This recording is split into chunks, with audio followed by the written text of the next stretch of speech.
পৃথিবীর যত জমিন আল্লাহ তাআলা সৃষ্টি করেছেন তার মধ্যে সর্বোত্তম তিনটি জায়গা, এর ভিতরে আবার প্রথম স্থান বাইতুল্লাহ শরীফ, আল্লাহর ঘর। এই ঘরে এক রাকাত নামাজ আদায় করলে আল্লাহ রব্বুল আলামিন 1,00,000 রাকাতের সব তার আমল নামা লিপিবদ্ধ করে দেন। সুবহানাল্লাহ।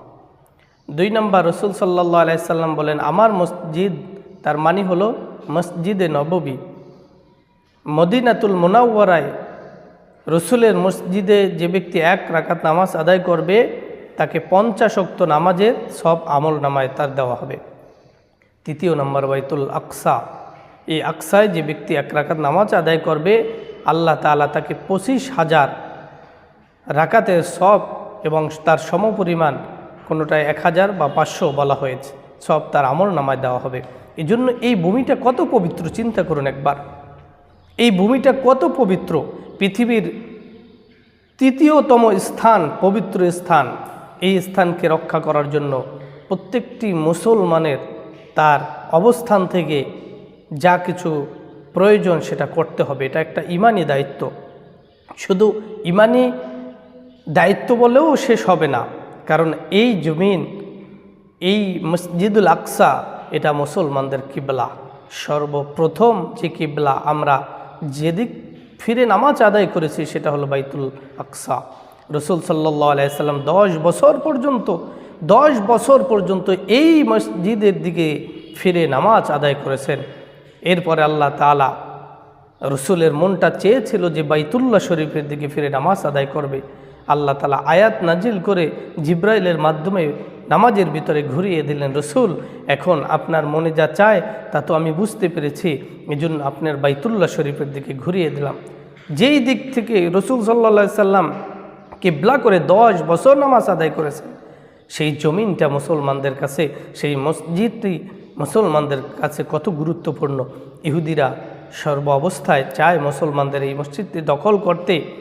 আমাদের ঈমান থাকা সত্ত্বেও, ঈমান যতদিন পর্যন্ত আমাদের থাকবে, যতক্ষণ পর্যন্ত থাকবে, আমাদের জীবন যতক্ষণ পর্যন্ত থাকবে, ততক্ষণ পর্যন্ত আমরা এই বাইতুল আকসা কোনো বেদিনের কাছে আমরা দেব না ইনশাআল্লাহ। বাইতুল মুকাদ্দাস সম্পর্কে আল্লাহ রাব্বুল আলামিন কোরআন কারিমে বর্ণনা করেছেন।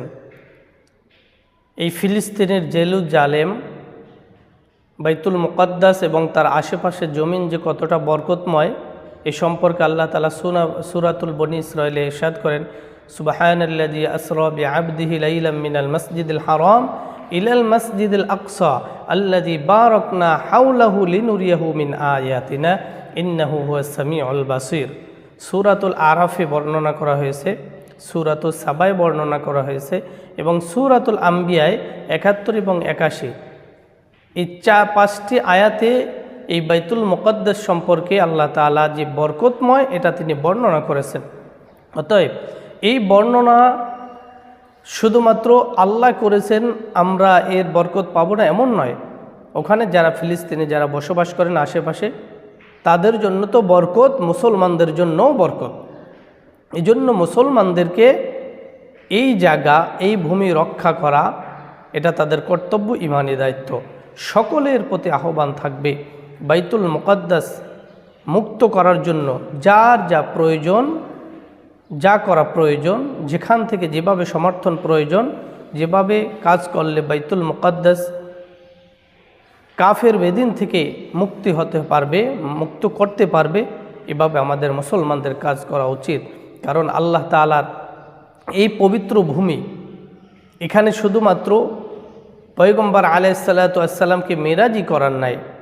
আল্লাহ রব্বুল আলামিন বাইতুল্লাহ শরীফ থেকে বাইতুল মুকাদ্দাস পর্যন্ত রসুলকে নিয়ে সেখানে আদম আলাইহিস সালাতু ওয়াস সালাম থেকে ঈসা আলাইহিস সালাতু ওয়াস সালাম পর্যন্ত যত পয়গম্বর নবী আসছেন দুনিয়াতে, সকলকে একত্রিত করে আমাদের নবী আলাইহিস সালাতু ওয়াস সালামকে ইমাম হিসাবে নিযুক্ত করে তারপরে তার ইমামতিতে সমস্ত পয়গম্বর আলাইহিস সালাতু ওয়াস সালাম মুসল্লি হয়ে নামাজ আদায় করেছেন।